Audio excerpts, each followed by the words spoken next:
Have you ever wondered what it would be like to get your music used by a sports team?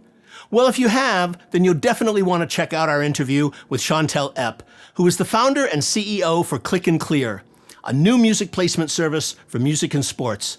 We discuss how you can get your music into ClicknClear's ecosystem, how they determine what songs are approved, and what specific genres of music are better suited for the platform, and much, much more.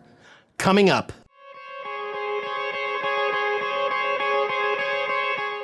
This episode of the MUBUTV Insider video series is brought to you by the Music Business Registry. The Music Business Registry is the leading music industry publisher of the most up-to-date contact information for major and independent record label A&R, music publishers, artist managers, music attorneys, music supervisors, and much, much more. The Music Business Registry is the trusted industry standard and source serving the music business community for over 30 years with the most accurate and up-to-date contact information available. Their titles include the A&R Registry, the Film and Television Music Guide, the Music Publisher Registry, and the Music Attorney Registry. All of their publications are available in PDF, CSV, or online subscription. Visit musicregistry.com and use coupon code MUBUTV10 at checkout. That's musicregistry.com, coupon code MUBUTV10. When you're ready to put your music to work, musicregistry.com. Hi, it's Ritch Esra from MUBUTV, where our mission is to educate, empower, and engage your music career. We're coming to you from Muse Expo in Burbank, California, where we managed to catch up with Chantal Epp, who is the founder and CEO of ClicknClear. Chantal, welcome. Thank you. It's great to be here. I love what you do, and I'm super excited to have this conversation today. Thank you so much. We're excited to have you here. You are the CEO and founder of a very unique, specific company. Can you tell us about the genesis of ClicknClear and who it's for? Yeah, so ClicknClear was actually formed out of a lawsuit that happened. A major label sued the cheerleading industry for infringing on copyright. And at the time, I was working in sync licensing, but I'm also a world champion cheerleader and have a music production company that makes music mixes for cheerleading, dance, and gymnastics. So I was perfectly placed to create a solution to the problem. And that's what we've been doing ever since. So when the lawsuit happened, I started reaching out to record labels and music publishers to see if this is something they'd entertain. And they all kind of had very positive things to say and just kind of went from there. Okay. You work with a lot of major labels and independent labels. Can you talk about how independent artists can get their music into the ecosystem of ClicknClear? Is it possible for them to be licensing their songs? So we work with major and independent record labels, music publishers, independent artists and songwriters, and even some production music libraries. And so it's really, with independent artists, it's always hard for us to go and reach out to them all ourselves. We've run a couple of campaigns in the past with Reverb Nation, which has been great to get some independent artists on board. But we're always keen on hearing other independent artists, and so it's really just a case of reaching out to us. They can always email us at music@clicknclear.com, or just go onto our website and get some more information from there. Okay. How do you determine what songs you're going to use for your platform versus, I mean, I'm asking the question because it's a very specific usage that you have in the sync licensing world. So how do you determine the selection process? Yeah, well, first I'll kind of explain a bit more about it. So ClicknClear essentially is a rights tech and licensing company. So we're servicing performance sports that are using music as part of their routines, be it dance, gymnastics, figure skating, cheerleading. And the teams themselves need the right to actually edit and adapt music into a mix to accompany their routines. And then they also need the right to choreograph the music to choreograph their routines to the music.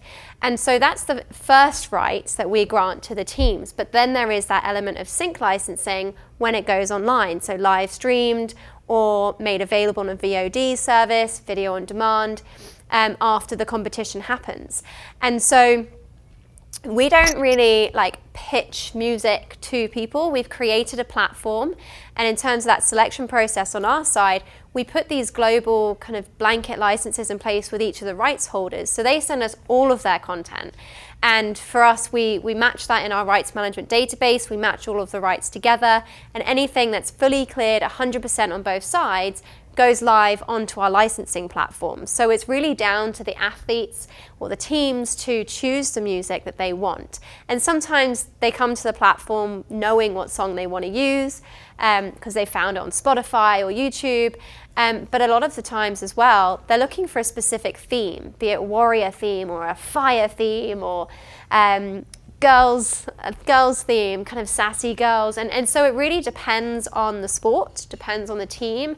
And they use the platform to search the content. And we do feature music from artists. We curate content, create playlists, and we do what we can to kind of promote what's there and bring to surface some of that music.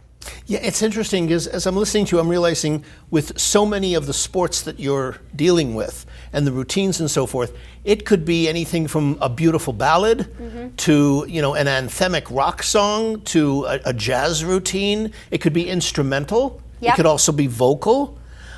Do you offer special mixes of the songs that perhaps don't exist out in anywhere else in the world? Kind of. So yes, the genres really range. It's been quite spectacular to see what people choose. In cheerleading at the moment, we've got this kind of store on the platform called Pre-Made Mixes, where they're not really like remixed versions of the song, but they're actually a pre-made mix of what you would expect in cheerleading. So instead of a team coming to find songs and then having to create their own mix and pay a music producer, we actually have some of these mixes already on the platform, and we'll be doing the same for some of the other sports. So if they need like different sections and they've got these kind of templated sections and need sound effects and voiceovers and so on, then we can kind of create that with partners that we work with, and then we can sell that directly on the platform to those people. Okay.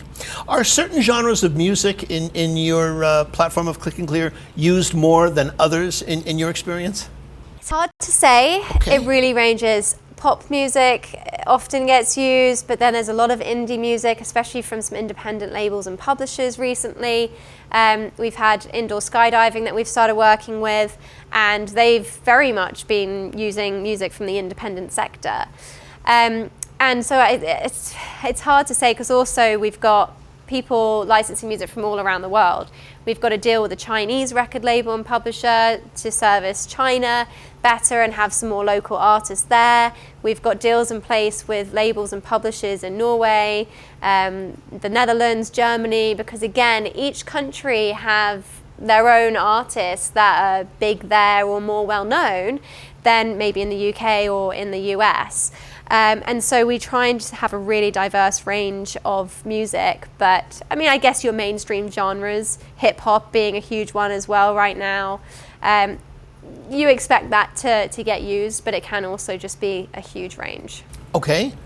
Do you submit cue sheets to the PROs for the broadcast aspect of the songs that are used, or is that up to the individual sports teams and networks that are airing them? So currently, legally, the collecting societies require the venues to report cue sheets and also online platforms. In reality, they've never had a technological solution to do that. And in one large cheerleading competition, for example, 8,000 songs can be used in that weekend.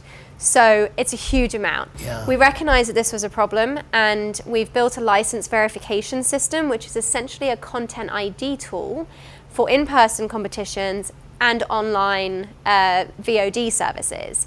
And as a byproduct of that, it creates cue sheets. So it verifies whether or not the athletes themselves have actually purchased a license for their music at their competition, and also provides a way for the organization who want to make it go online to get those rights through us. And then it provides us with the list of all the music being used in the venue and online, which we can submit to collecting societies and therefore actually fulfill that legal requirement. And in some cases, collecting societies, unless they have a lot of data, they're not necessarily going to look at it. So we actually will be sending that data to our rights holders directly so that they have the power to go after the collecting societies and get that money. That platform is new for us. We're actually launching it for the first time in about 2 weeks, the Indoor Skydiving World Championships. And so it's kind of from this point on, we'll be able to start delivering that service. That's great. That's great. Throughout your life, have there been any books or movies that you've read or movies that you've seen that have really inspired you professionally that you could recommend to our audience? Oh, I did. So I studied commercial music at University of Westminster right after school, and as part of that, I was reading a music business book. I can't remember who authored it, but I'm pretty sure it was like Everything You Need to Know in the Music Industry. The Don Passman book, Everything You Need to Know About the Music Industry. I think so, yeah. And that was brilliant because it gave me a really good overview and insight into the industry. And I've read a few other industry books which have been really useful. Again, I can't remember all the titles. I've read so many books recently. But that certainly helped me get a better understanding of the space without necessarily being in the space working at that point in time. And I think that's kind of partly where my love of copyright came in, because I was like, this is super complicated, and how is anyone supposed to really have a full grasp of the industry here when it's so complicated? And it just, as I found with the sports side of things, with the lawsuit and everything, there were rights I didn't even realize were needing to be cleared, and have kind of gone down that route, specialized in that route, taking into consideration all of the information I've learned in the past. Okay, wonderful. How can artists and songwriters and others who want to be a part of the ClicknClear ecosystem, how can they reach you? So anyone can add me on LinkedIn at Chantal Epp. I have no problem with that. You can also contact me, Chantal at ClicknClear.com. But if they're wanting to get in touch with the music team to kind of sign up, then they just need to contact music at ClicknClear.com, and that will go to the team, and they will be able to kind of get back in touch and provide a bit more information and kind of work towards getting them on board. Some really great info from Chantal on how to license your music to sports teams. So, insiders, question of the day. What were the most educational aspects of our conversation with Chantal? Was it how ClicknClear determines what songs get approved for the platform? Or was it how certain genres of music are utilized more for sports than others? Or was it how ClicknClear creates special mixes for licensing? Or maybe it was something else you'd like to share. We'd love to hear from you and connect in the comments below. Thanks so much for watching this video. Make sure to subscribe to MUBUTV for more information on how to educate, empower, and engage your music career. You can also check out a summary of this episode and everything we talked about in the YouTube description as well. And if you enjoyed this video, we'd really love it if you hit the like button and let us know what other kinds of videos and types of content you want to see on our channel. Hit us up in the comments below, and we'll see you in the next video.